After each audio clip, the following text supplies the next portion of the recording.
അപ്പം ഭക്തിയും വിശ്വാസവും ഞാൻ ഏറ്റവും കൂടുതൽ കാണുന്നത് ക്രിസ്തുമതത്തിൽ തന്നെയാണ്. അപ്പം പ്രാർത്ഥന വളരെ അത്യാവശ്യമാണ് ക്രിസ്തുമതത്തില്. അതുപോലെ തന്നെ വൈഷ്ണവ മതത്തിൽ പ്രാർത്ഥന അത്യാവശ്യമാണ്. പ്രത്യേകിച്ച് വൈഷ്ണവ മതത്തില് മൗന പ്രാർത്ഥനയാണ് പറയുന്നത്. അത് തന്നെയാണ് കർത്താവ് പറഞ്ഞിരിക്കുന്നത്. നിനക്ക് പ്രാർത്ഥിക്കണമെന്ന് തോന്നുമ്പോൾ നീ നിന്റെ മുറിയിൽ പോയി കതകടച്ച് മൗനമായി ഹൃദയത്തിൽ പ്രാർത്ഥിക്കാനാണ് പറഞ്ഞിരിക്കുന്നത്. പിന്നെ കീർത്തനവും ആവാം, അതായത് ദൈവത്തിനെ സ്തുതിക്കുന്ന കീർത്തനങ്ങളും ആകാം. പള്ളിയിലൊക്കെ കൊയർ സംഘങ്ങളൊക്കെ ഉണ്ട്, അതിൽ അവരെപ്പോഴും പാട്ടുകളൊക്കെ പാടുന്നുണ്ട്. അത് കർത്താവിനെ സ്തുതിച്ചുകൊണ്ടുള്ള പാട്ടുകളാണ്. നാലാമത്തേത് പിതാവ്. വിഷ്ണുവിനെ അല്ലെങ്കിൽ പിതാവിനെയാണ് പ്രധാനമായിട്ടും യേശുക്രിസ്തുവിൽ കൂടി ആരാധിക്കാം. പിതാവ് എന്ന് പറയുന്നത് പ്രപഞ്ചനാഥനായ നാരായണന്, പിന്നെ കർത്താവ് അത് തന്നെയാണ് കർത്താവ്. അപ്പം യേശുക്രിസ്തു എന്ന് പറയുന്ന വിഷ്ണുവും പ്രപഞ്ചനാഥൻ നാരായണൻ എന്ന് പറയുന്നതാണ് യഥാർത്ഥ കർത്താവ് അല്ലെങ്കിൽ പിതാവ്. പുത്രനാണ് യേശുക്രിസ്തു എന്നൊരു പുത്രൻ എന്ന് പറയുന്നതാണ് വിഷ്ണു. അപ്പം പിന്നെ യഥാർത്ഥ പിതാവ് അല്ലെങ്കിൽ കർത്താവ് എന്ന് പറയുന്ന ഭഗവാൻ നാരായണനാണ്. പക്ഷെ ആ പേര് അവിടെ ഉപയോഗിക്കുന്നില്ലെങ്കിലും നാരായണൻ തന്നെയാണ്. അപ്പം പിതാവിനെയാണ് ക്രിസ്തുമതത്തിൽ ആരാധിക്കുന്നത്, സൃഷ്ടാവിനെയാണ് ആരാധിക്കുന്നത്, അതായത് നാരായണനെയാണ് ആരാധിക്കുന്നത്, വിഷ്ണുവിനെയാണ് ആരാധിക്കുന്നത്. ഇതിനെക്കുറിച്ച് ശ്രീകൃഷ്ണ ഭഗവാൻ എന്താണ് പറഞ്ഞിരിക്കുന്നത്? ഭഗവത്ഗീതയില് 9-ാം അധ്യായത്തിലെ 17-ാമത്തെ ശ്ലോകത്തില് ഭഗവാൻ ഇത് തന്നെയാണ് പറഞ്ഞിരിക്കുന്നത്.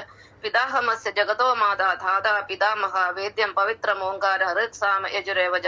അർജുന, ഈ ജഗത്തിന്റെ പിതാവും മാതാവും പിതാമഹനും എല്ലാം ഞാൻ തന്നെയാകുന്നു. പിതാഹമസ്യ ജഗതോ മാതാ ധാതാ പിതാമഹ, പ്രപഞ്ചത്തിലുള്ളവരുടെ ധാതാവും അവരെ കർമ്മം അനുസരിച്ചിട്ട് ഫലത്തെ കൊടുക്കുന്ന കർത്താവും ഞാൻ തന്നെയാകുന്നു. വേദ്യം പവിത്രമോങ്കാര ഋക് സാമ യജുരേവജ. പിന്നെ എല്ലാവരും എല്ലാ വേദങ്ങള് 3 വേദങ്ങൾ ഋക് സാമ യജുസ്, ഈ 3 വേദങ്ങളും ഞാനാകുന്നു. പവിത്രമായ ഓങ്കാര ശബ്ദവും ഞാൻ തന്നെയാവുന്നു ഭഗവാൻ പറഞ്ഞിട്ടുണ്ട്. അപ്പൊ ഇതിൽ നിന്ന് എന്താ മനസ്സിലാക്കുന്നത്? വൈഷ്ണവര് പിതാവിനെയാണ് ആരാധിക്കുന്നത്, അതായത് കർത്താവിനെ അല്ലെങ്കിൽ നാരായണനെയാണ് ആരാധിക്കുന്നത്. പക്ഷെ ആ പേരവിടെ ഉപയോഗിക്കുന്നില്ല. മിശിഹ എന്നോ യഹോവ എന്നൊക്കെയാണ് ഉപയോഗിക്കുന്നത്. അതിൽ കാര്യമില്ല. ഒരാൾക്ക് തന്നെ പല പേരുകളുണ്ടായിരുന്നു. ഇപ്പൊ ഷീലായപ്പന എനിക്ക് തന്നെ ഉണ്ട് കുറെ പേരുകള്.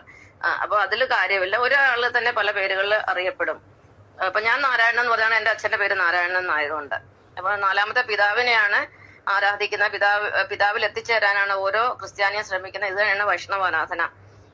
5-മത്തെ ദീപാരാധന.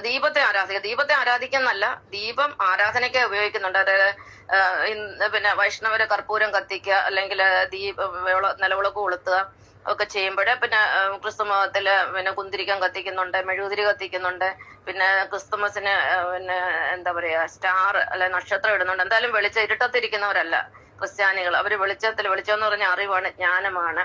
അപ്പം വെളിച്ചം അല്ലെങ്കിൽ ദീപം കത്തിക്കുന്നത് അത് വൈഷ്ണവാരാധന, ദീപം കൊളുത്തുക എന്നുള്ളത്.